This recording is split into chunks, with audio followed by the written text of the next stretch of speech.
Hey, hope you're all doing well. And in today's video, we're gonna look at how to get some big, wide guitars, and then obviously how to get it from our great recording onto the stage, but still make it sound cool.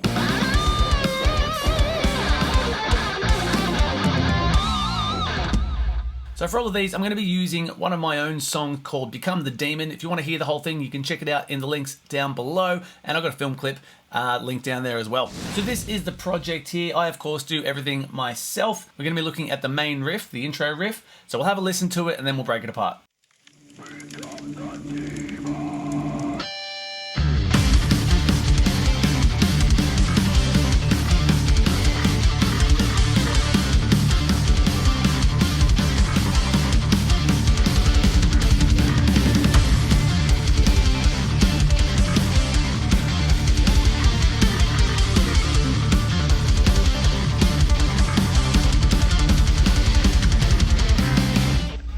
Cool. So let's just have a listen to those guitars on their own.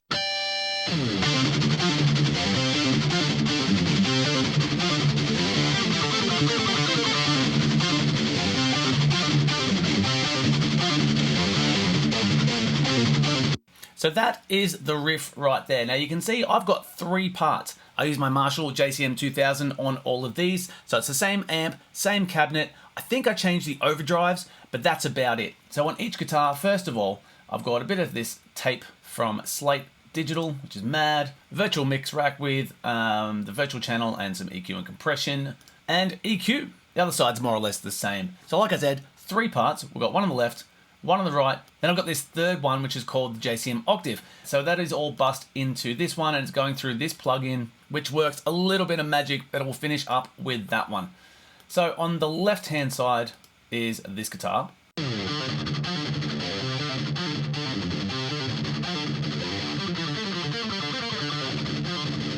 that's the main riff, that's what I play live. The one on the right goes like this.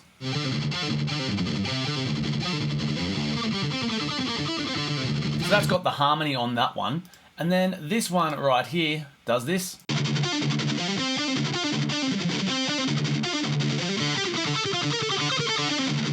That is coming straight up the middle. So that's acting like a thickener, and it's giving it a little bit of extra texture on top. We'll listen to the left and the right on their own, and then I'll bring that octave and you can hear what it's doing.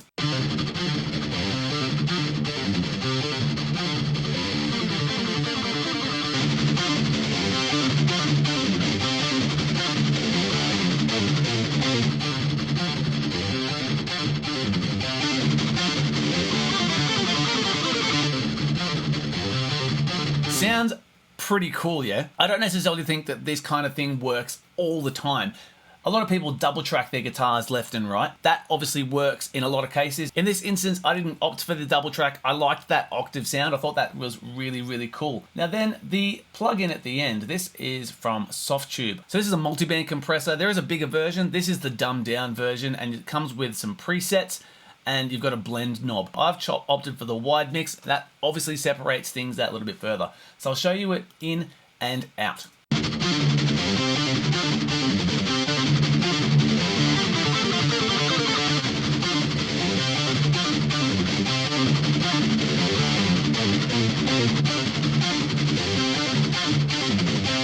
So it really just widens things up, makes it sound a bit thicker, but not only is it getting wider, I feel like it takes away the focus from that centered higher octave on the riff. When it's turned off, you can really hear that center octave pop out a whole lot more, but when it comes back in, everything just opens up a lot more. Have a listen again and try to focus on that. So off first.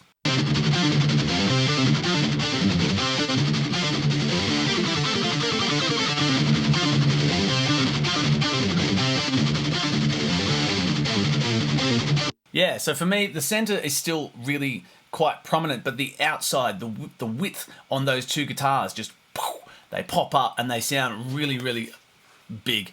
So on top of that, I did add this here. So this here was the Anna synth. I just chose a preset. I just went around until I found something I liked. Now it is not doing a lot, but it adds something, and it's really cool, especially in the second section when it opens up and goes to the 4/4. I added like a few extra runs into it, and it sounds really cool. So let's listen to it without, and I'm going to bring it in.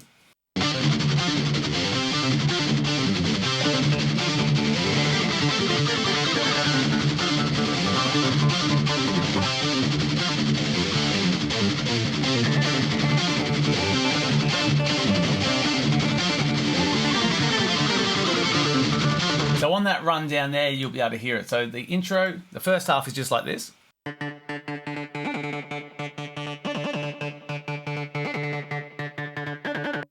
Not very exciting yet, but it does something to the riff. And then that second half on the run with the harmony, they've got this little run down that goes with it.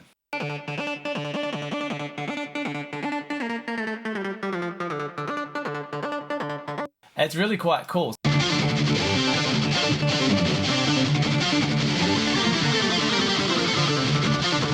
So of course that sounds really great on the recording, but I'm in currently a 3-piece original band. So there's only one guitar.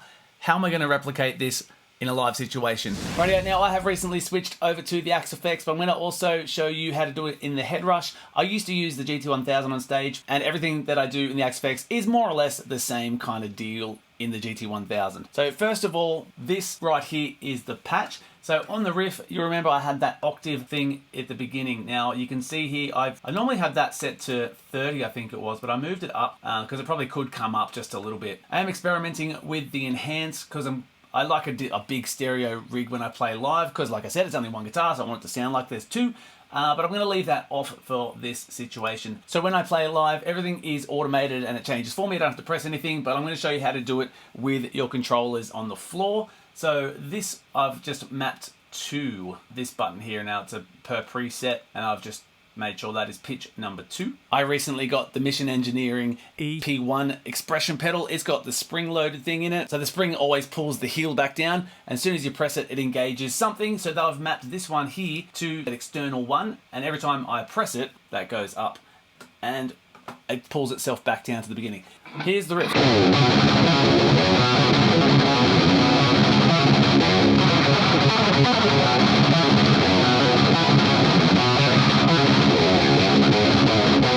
I will show you what it sounds like with the enhance.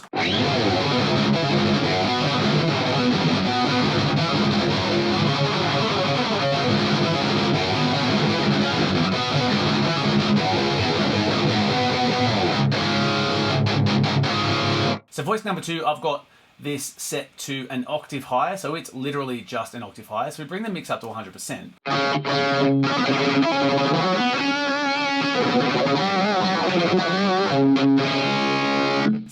Sounds pretty funny. So when I recorded that riff, I literally played it up an octave. So that's what I'm trying to replicate there with that one. And that's assigned to that button there. So once I finish that riff, I just turn it off. But the harmony, now that only comes in on that run. On that one. So, and how I did that is it's a third. And I've changed it to D flat. So the original recording was E standard tuned to drop D, but I've since gone down half steps. So I'm in E flat, drop D, which is D flat. So hence D flat, Aeolian minor. So every note is going to be tracked according to the correct key. So that's what I'm in. So when I play, obviously when I just press the Mission Engineering expression pedal, it's going to come on, and then the spring's going to pull it back down.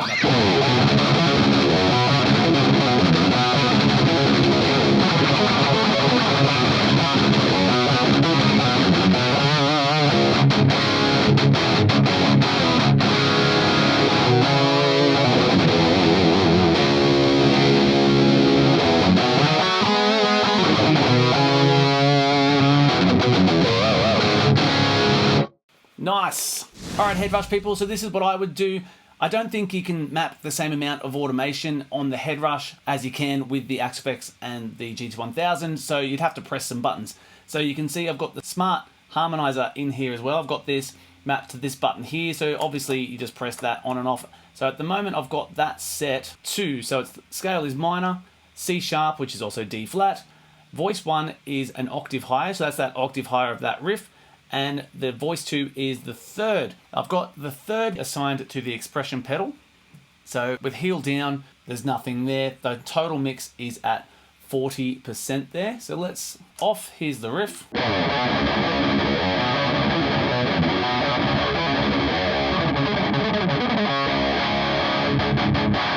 Then to bring it in with the octave on it.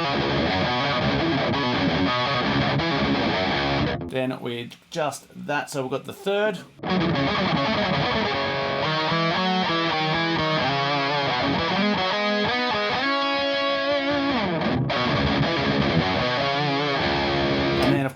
heel down to turn the octave back down. You can adjust those values to whatever you feel like. So all I did there, come into your hardware assign. Now I've set the range of expression pedal number B from 0 to 90. So 0 is obviously all the way down to nothing. This is assigned to voice 2, and 90 brought it to more or less 0 on that volume there. At 100% it ended up being like +7. So to assign that, all you need to do is to go into here, find the smart harmonizer, and it gives you all of the options that you can do on the expression pedal. So I obviously chose voice 2 volume, and that's how I did that. Okay, so now let's have a look at the chorus section quickly and see what I've done here. Now in the chorus, I've got these 2 tracks right there. Now that's the part that I play live. Then I've double tracked for the chorus because obviously it's the chorus. Now I want this to be bigger. So what did I do here? Firstly, we've got this.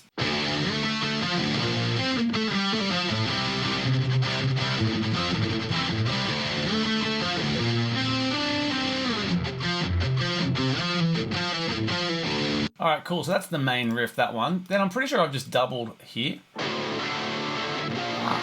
Chords.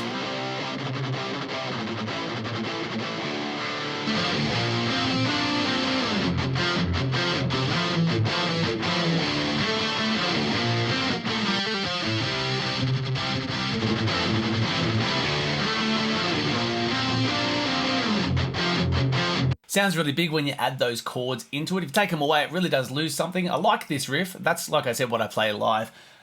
So the chords aren't there, but that's all right. So similar kind of processing on the guitars as well, just the tape, the rack, and some EQ. So the chords, I worked pretty hard on the grouped bus. I didn't do them individually at all. Came up all right.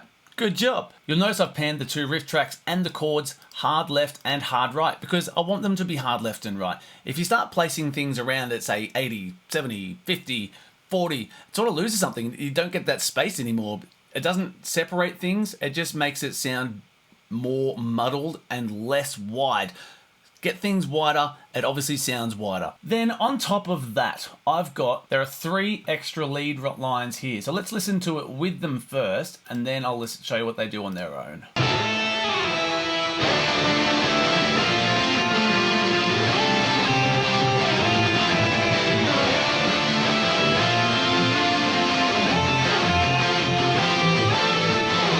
Pretty cool. Now, unfortunately, I obviously cannot play that extra line in the live situation, so I had that on my track and it plays along with me.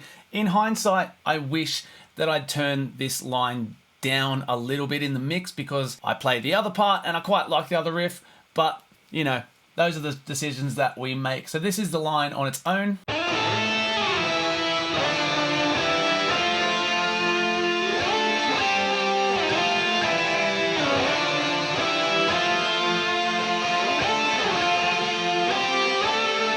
I do like that though, it is pretty cool. So what did I use? Amp room. I must have used a JCM or a Silver Jubilee, I imagine. Yeah, Silver Jubilee with the governor. Oh, I have the governor. There it is. And the SD1 and just the stock cabinet with a bit of tape and EQ again afterwards and some delay. So that one on its own sounds like this.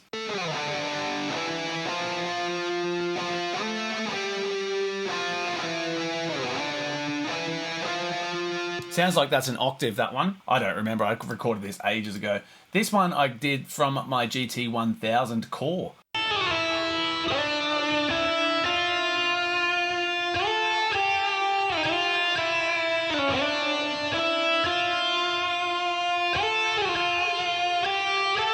So that's single lines on that one with some big ambience, bit of reverb, bit of delay, and I added a slap.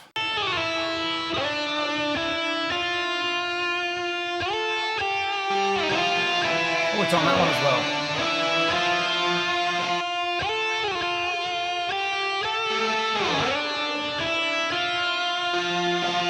So that slap technique, I use that to help guitar lines pop out just that little bit more. That slight little bit of separation that sits behind it. It just somehow makes the main line sit out in the mix that little bit more. I quite like that. Although, like I said, I wish I had turned it down a little bit. So in hindsight, maybe I probably didn't need that one. And then I put a harmony on it from what I just heard a moment ago. Let's have a listen.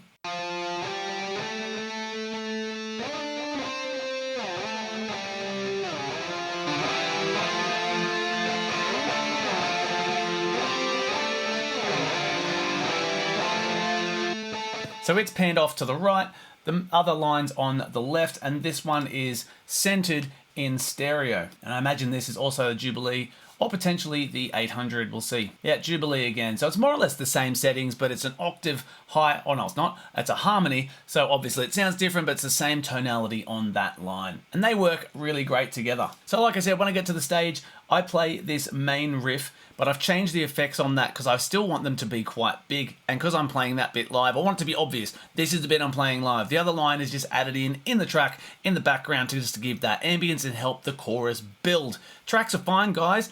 I'm going to talk about tracks in a bit more depth and with a lot more opinion.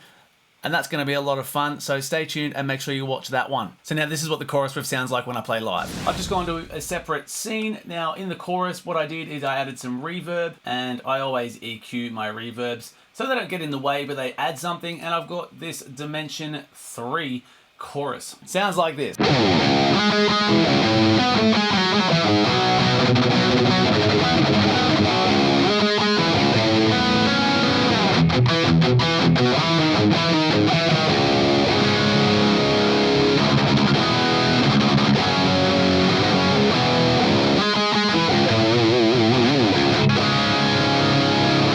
And with the enhance, just to hear what that does.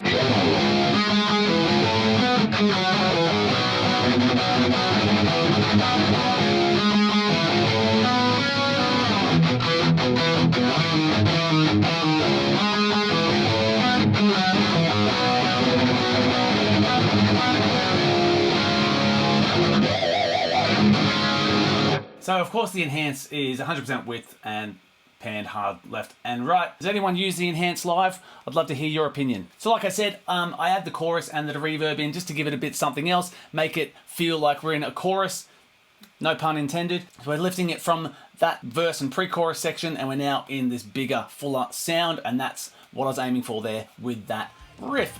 So there we go, that's a couple of ways on how to get a big, wide guitar sound on your record, but then how to also get it onto the stage without limitation and still sound rockin'.